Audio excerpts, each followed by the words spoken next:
Mesdames et messieurs, chers amis, merci à tous, intervenants, intervenantes et participants, d'être là. Le débat public, comme le débat politique, ignore le plus souvent les questions internationales, plus encore le droit humanitaire et la justice internationale.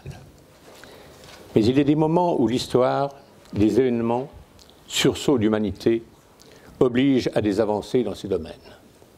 Ce furent au XIXe siècle la guerre de Crimée, celle de Sécession, la bataille de Solferino, qui impulsèrent la création de la Croix-Rouge internationale, de la conférence des conférences de La Haye, la ratification de documents et conventions pour définir les lois de la guerre et prohiber des armes.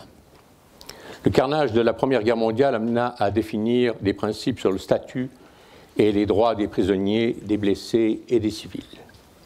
La Seconde Guerre mondiale et la découverte de l'univers concentrationnaire devaient susciter un appel aux consciences que concrétisèrent les conventions de 1949 et les protocoles additionnels.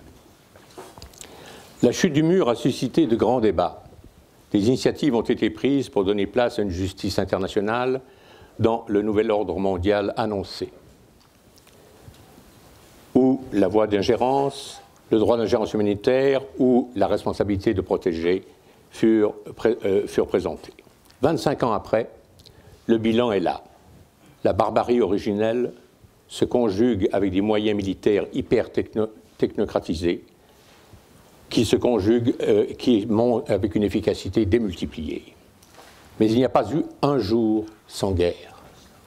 Le droit humanitaire est en de nombreux lieux en charpie et la justice internationale plus sélective qu'équitable. Les événements présents exigent, comme il y a eu un sursaut pour le droit humanitaire à la fin du XIXe siècle et au sortir de la Seconde Guerre mondiale, un sursaut pour de nouvelles avancées du droit et de la justice internationale. Le souhait de la DIF est que ce colloque puisse aider à avoir une vision plus claire et plus consciente de l'état de la justice internationale, du droit humanitaire et de nos responsabilités.